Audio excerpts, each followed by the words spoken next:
Dr. DeLauer, Jim Ross, what 70 million television sets. I think that's fine that they have 70 million television sets. But I think it's also what you see on your television set. And I don't think that that's completely satisfactory within our country. And if I'm elected President of the United States, I'm going to try to change it.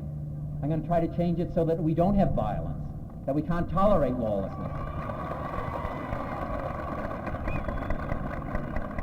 Help on this planet, here in this country, here in the state of California, if the truth be known in your own streets and in the schools that your children attend, if we as a nation have learned anything in the last 3 years, surely it is a lesson which is at the heart of the analytic techniques, that the first need is always to establish and to understand and adhere to a clear sense of priorities.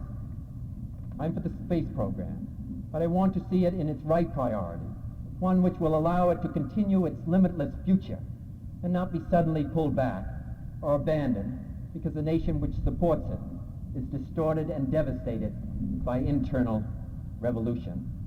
And I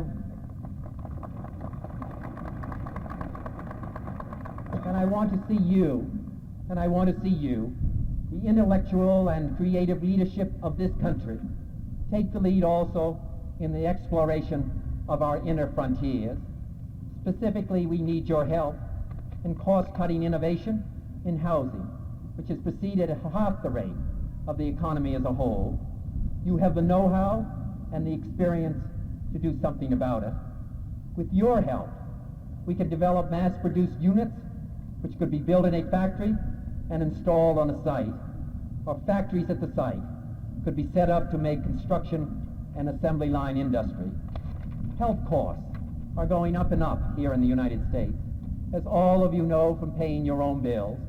Up 20% over the period of the last 4 years.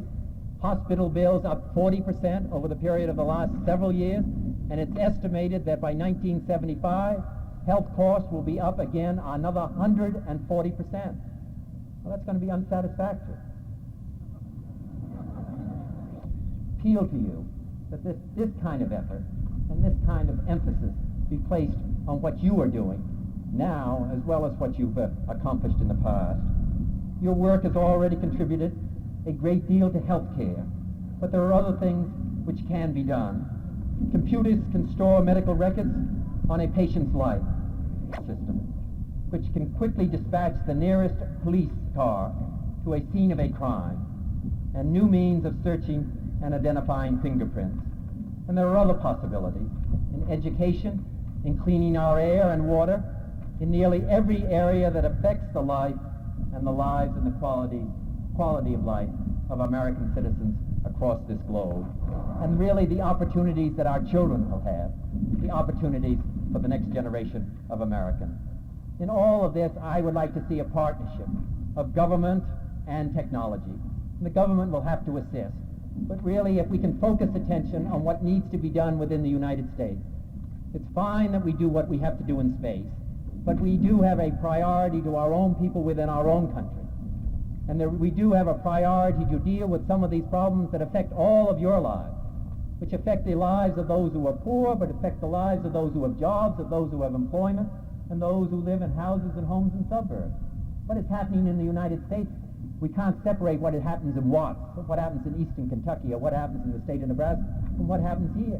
And we can't separate the fact that a man who now wants to buy a $20,000 house over a 30-year period has to pay $10,000 more than he had to pay 3 years ago because of the high interest rates, because of the inflation of 3.5% last year, inflation of the rate of 5% in March of this year.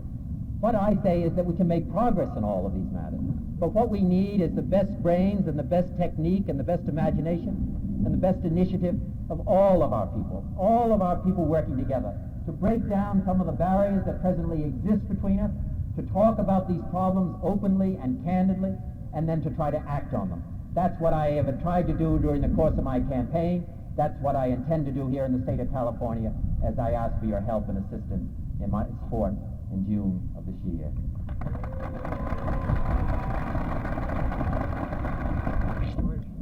I had that gentleman. you just do it as loud as you can? You and the president led by the Nuremberg trial. What do you feel about a boy in American like Marley feels that the Vietnam War is wrong and refuses to be inducted into the army? The question was, what do I feel about an American boy who morally feels that the war is wrong and refuses to be inducted into the army? I think that an American boy has to abide by his conscience and has to do what he thinks is right in dealing with any of these matters. But we have laws in this land, and I think he also has to face the fact that there is law that deals with that kind of matter, and that he's going to have to face the effects of that law and the effects of that legislation. And that's what would be my...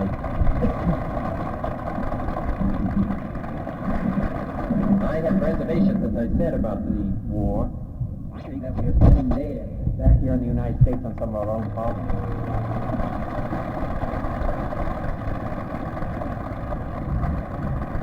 Senator Kennedy, what advice would you give to a young man interested in politics? Well, the question was, what advice would I give to a young man interested in politics? Well, if I just trace my own career, I went to college and then law school, and then I started out just as a lawyer at the Department of Justice.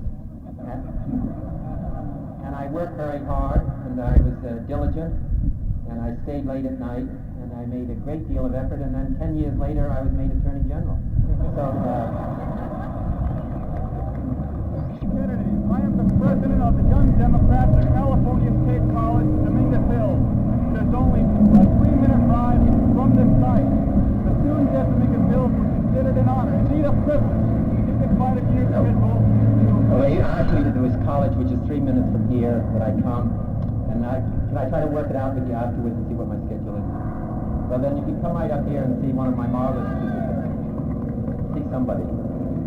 Somebody with a very short haircut, who hasn't got a beard, very reputable. Question right there.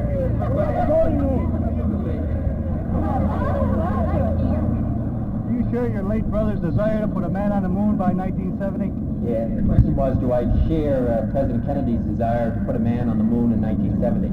I want to put a man on the moon in 1970, and I'm hopeful that we can put a man on the moon in 1970. I also want to ensure that we have peace and tranquility within our own country. And as I've said, I think that must go forward. I've talked, of course, to John Glenn and to others. The cuts that have been made in this space program will not affect that effort. They're going to affect what we do beyond that. That is a matter of concern to me, too, about what we're going to do in the 1970s and the 1980s. Because I think I want to see our space program expanded. But the fact is that we spend $3,600 million on space, and the program for Head Start was cut $25 million. So that 4,000 children are dropped from Head Start program in the state of Mississippi. Thousands of children are being dropped from the Head Start program here in the state of California. That means their lives are destroyed. I mean, the child that doesn't go through that program very likely will be a year behind in the 3rd grade, will be 2 years behind in the 6th grade, and will lose 10 points on his IQ between the 5th and the 8th grade if he doesn't have that extra help and extra assistance. So we've destroyed his life. We haven't killed him, but we really destroyed his life by not giving him that extra aid and extra assistance. And if I see a child starving in Mississippi, and if I see a child starving on an Indian reservation, or as I did in an Indian reservation, know that a young boy went in and hung himself in a jail cell just after I left because of the way he was treated, I know that that's my responsibility, as our responsibility is to our fellow human beings. And that has to take top priority over anything else that I think of or exist for. And I think it has to take top priority for you or for anybody else in the United States, and for all of us.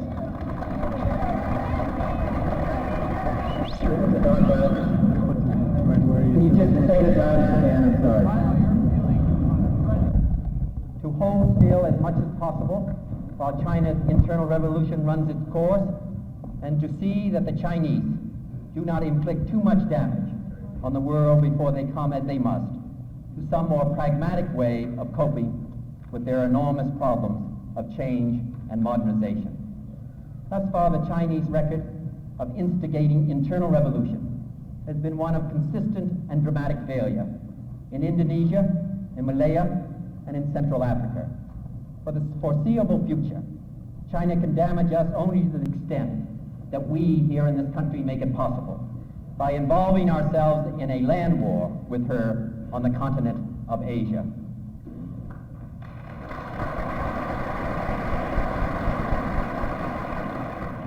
We did that very quietly.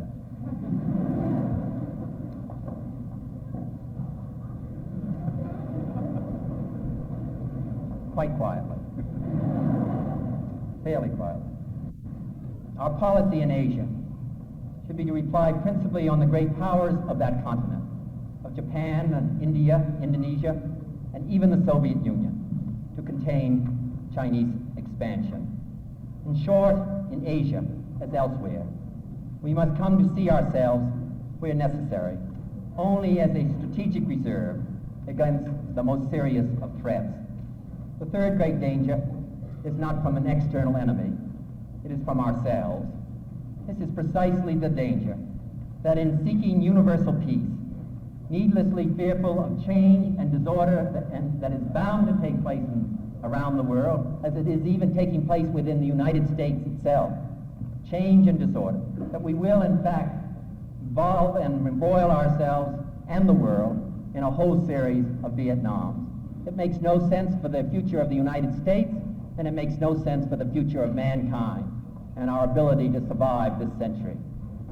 But that danger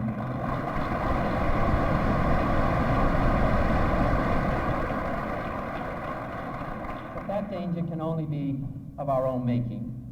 The way to avoid it is to use our power always with restraint, to avoid overcommitment in rhetoric and in action. Above all, to recognize that America's interest is not in the automatic use of military force, in the attempt to preserve things as they are everywhere in the world.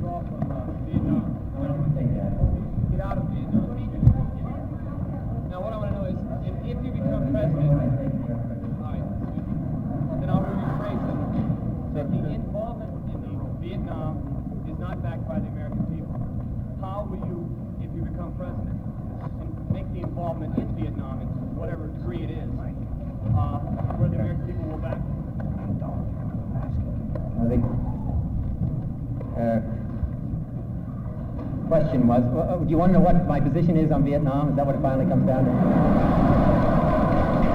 Why don't I just tell you what my position is on Vietnam? What I think should be done in Vietnam. I'm opposed to unilaterally withdrawing from Vietnam. I'm in favor, as I have been for a number of years, in going to the negotiating table. I have recognized that I was involved in some of the earlier decisions in connection with Vietnam and 1961 through 63, so if blame is being assessed for what is presently going on in Vietnam or for involvement there, I have to take my share of responsibility. I think I learned something during that period of time, and I think that from those lessons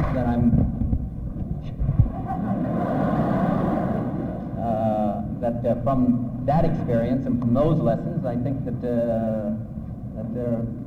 it's quite clear in my judgment that what we've been doing over the period of the last 3 years has been a mistake in militarizing this conflict, in not recognizing that it was a social and political effort as well, in making it America's war rather than recognizing it as the war of the South Vietnamese. When our casualties doubled... What is your position on the young men who have fled this country in order not to be involved in the Vietnam War? I think the question was, if you didn't hear it, but I heard it, I'll repeat it. What is my position on the young men that fled this country in order not to be involved in the war? I think that they very, very likely violated the laws of the United States, and they're going to have to prosecute them for that.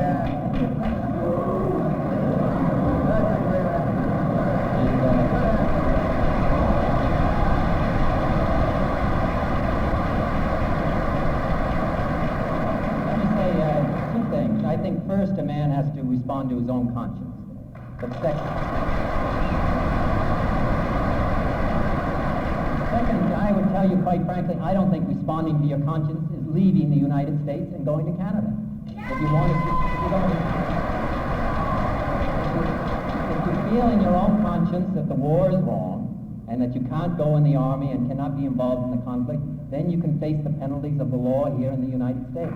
But to leave your own country and desert your own country under these circumstances or any other circumstances seems to me to be unacceptable. And I wouldn't accept it if I'm elected President of the United States.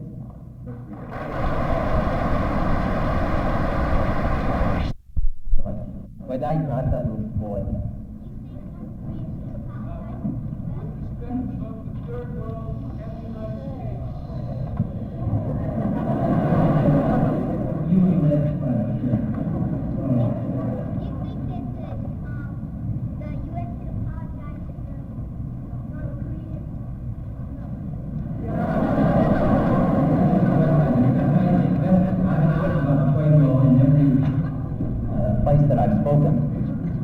Shows that my remarks about matters are really getting through, because every place I go, they always ask me the same question about the Quaker.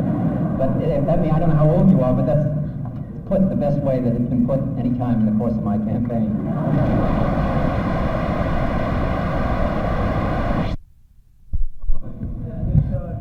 were against the draft resistance of people running off to Canada. What is your view of the actual law itself? Well, I voted against the draft law because I thought it was unfair and those involved in official circles. And why the United States government's not moving more on civil rights, and why the United States government's not doing this, or our older people, why they're not recognize our moral responsibilities around it. But when it comes down to one's own individual part and one's own individual role, I think so often students forget what the standards they've established for others. I mean, just look at all of those of you who voted for student deferments. Why should you be deferred? Because you happen to be lucky enough to go to a college or a university, and a young boy growing up in a ghetto in San Francisco or Los Angeles or the city of New York who won't be able to graduate from high school. Only 3 out of 10 of the children who enter a school graduate from high school.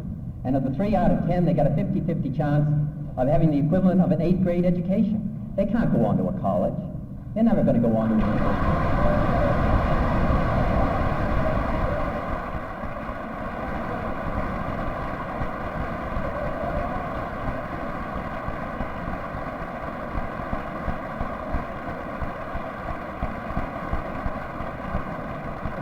There are many areas of the United States.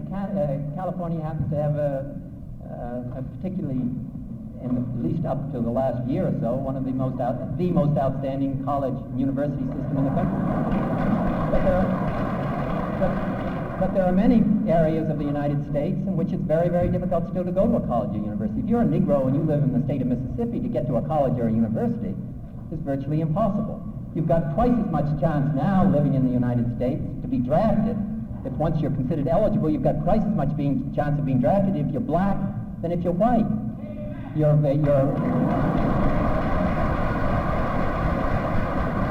fact is, if you're an Indian, you've got 3 times as much of being drafted. I met in an Indian reservation.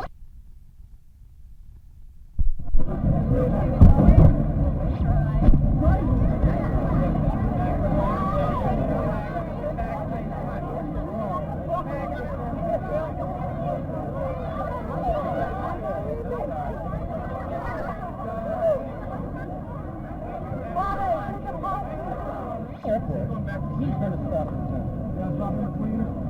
No, he does, but we're going to go straight, I think.